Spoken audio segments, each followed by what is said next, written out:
படம் எடுக்கிறாங்கன்னா, ஏங்க உங்களுக்கு வேறு வேலை இல்லையா? நம்ம தொழில் நல்லா தானே போயிட்டுருக்கு.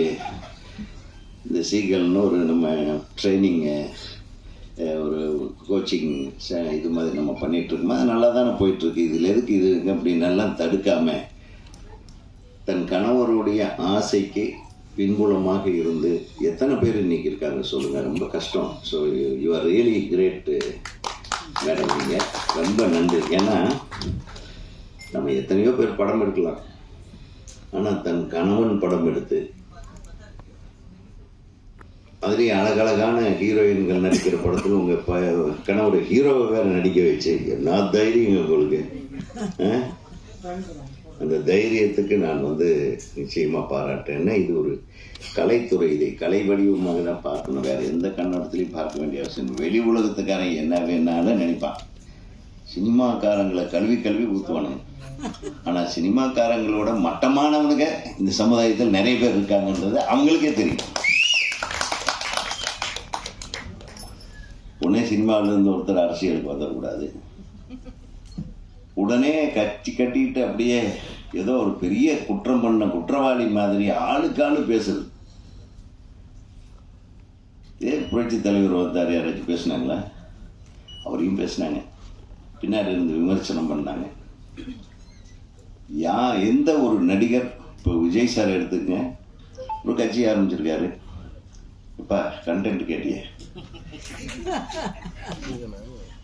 மிக சிறப்பான ஒரு துவக்கத்தை கொடுத்திருக்கிறார். அது நம்ம திரைத்துறையிலிருந்து வந்திருக்கிறாரு விஜய் அவர்கள். அவர்களை பாராட்டிட்டு போறதுல என்ன தப்பு இருக்கு? அதை ஒரு பெரிய பேச்சு பொருளாக்கி அவர் இன்னும் அரசியல் பண்ணவே ஆரம்பிக்கல.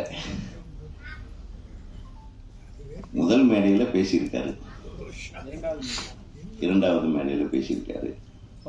அடுத்தது அரசியலுடைய நகர்வுகளை எப்படி கொண்டு போக போறாருன்னு யாருக்கும் தெரியாது. அதுக்குள்ள அவரை கட்டம் கட்டி அப்படி இப்படி இவங்க நகர்த்துறாங்க வெளியிடுறது. எதுக்கு? நல்லா வரட்டும், அவர் ஒரு மாற்றத்தை கொண்டு வரட்டும். இதில் என்ன இருக்கு? யார் வேணாலும் அரசால வரலாம், யார் வேணாலும் சினிமாவுக்கு வரலாம். எங்களுக்கு சினிமாவும் அரசியலும் ஒன்று தான். கரெக்டா? பேரறிஞர் அண்ணா திரைப்படத்துக்கு வசனம் எழுதியார். கலைஞர் அவர்கள் திரைப்படத்துறையிலே வசனம் எழுதினார், தயாரிப்பாளராக இருந்தார். புரட்சி தலைவர் உங்களுக்கு தெரியவே தெரியாது, சினிமா உலகையே ஆண்டவர். புரட்சி தலைவி அம்மா அவர்கள் சினிமா.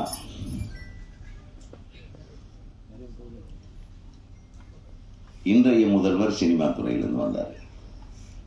இன்றைய துணை முதல்வர் சினிமா துறையில் இருக்கார். ஸோ சினிமா துறையிலிருந்து தாங்க நம்ம தமிழ்நாட்டுக்கு முதல்வர்கள் உருவாகிறார்கள். இதில் எந்த விதத்திலையும் சந்தேகம் இல்லை. வரட்டுமே, உருவாகட்டுமே.